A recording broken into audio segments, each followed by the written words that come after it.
नमस्कार, मैं साकेत कुमार, आप भारत टाइम्स देख रहे हैं। आज पटना में एसबीआई के सामने तमाम कांग्रेस के जो नेता है वो यहाँ पर विरोध प्रदर्शन करने के लिए पहुंचे हैं। इलेक्टोरल बॉन्ड के तहत जो राशि पार्टी को डोनेट की जाती है, अब इसके लिए उजागर करने के लिए एसबीआई से लगातार जो है ये लोग मांग कर रहे हैं और सुप्रीम कोर्ट के आदेश आने के बावजूद भी एसबीआई नामों को उजागर नहीं कर रही है। इसे लेकर आज कांग्रेस विरोध प्रदर्शन कर रही है। तमाम लोगों से जुड़ने की कोशिश करते हैं और जानते हैं कि आखिरकार विरोध प्रदर्शन का मुख्य कारण क्या है और आखिरकार किस तरीके से जो है वो विरोध प्रदर्शन में अब जिस तरीके से ये लोग नारेबाजी कर रहे हैं वो कैसे देखते हैं। ये बताइए कि जिस तरीके से आप लोग विरोध प्रदर्शन कर रहे हैं, मुख्य कारण क्या है? मुख्य कारण है इलेक्टोरल बॉन्ड के जरिए जिसने भाजपा ने गलत तरीके से पैसा जो इन्वेस्ट करवाया है उसका डाटा एसबीआई को देने के लिए कहा गया सुप्रीम कोर्ट के द्वारा, लेकिन अभी तक वो दे नहीं रही है, जबकि 2 घंटे में उपलब्ध करा सकती है।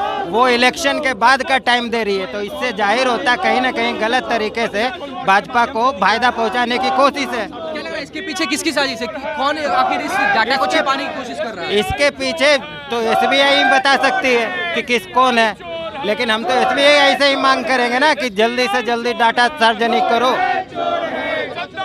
जी, ये किस तरीके से तमाम जो नेता है वो कह रहे हैं कि इसके पीछे बीजेपी की साजिश है। आप लोग लगातार नारेबाजी कर रहे हैं, आप सुप्रीम कोर्ट के आदेश के बाद भी अब जो है जो डाटा है वो एसबीआई जारी नहीं कर रहा है। क्या लग रहा है कौन है इसके पीछे? ये तो सब सार्वजनिक हो चुका कि किस तरीके से एसबीआई नरेंद्र मोदी जी और बीजेपी का एजेंट बन के काम कर रहा है। जब सुप्रीम कोर्ट ने आदेश दिया है तिथि मुकर्रर करके कि आप ये इलेक्टोरल बॉन्ड का डाटा आप प्रस्तुत कीजिए, उसके बाद समय मांगना, वो भी लोकसभा चुनाव के बाद, ये सब कुछ अपने आप में प्रदर्शित करता है कि एसबीआई की मंशा क्या है।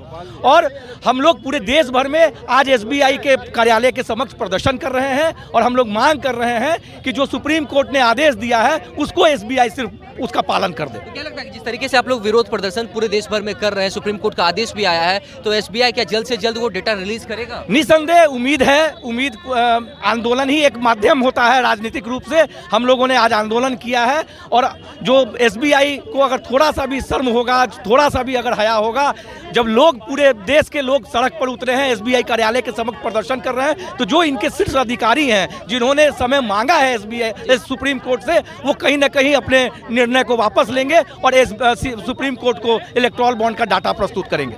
एसबीआई जो है वो मोदी को बचाने की कोशिश कर रहा है, इस वजह से डेटा कांग्रेस पार्टी शुरू से कहती आई है कि मोदी जी चंदा के बदले धंधा करते हैं।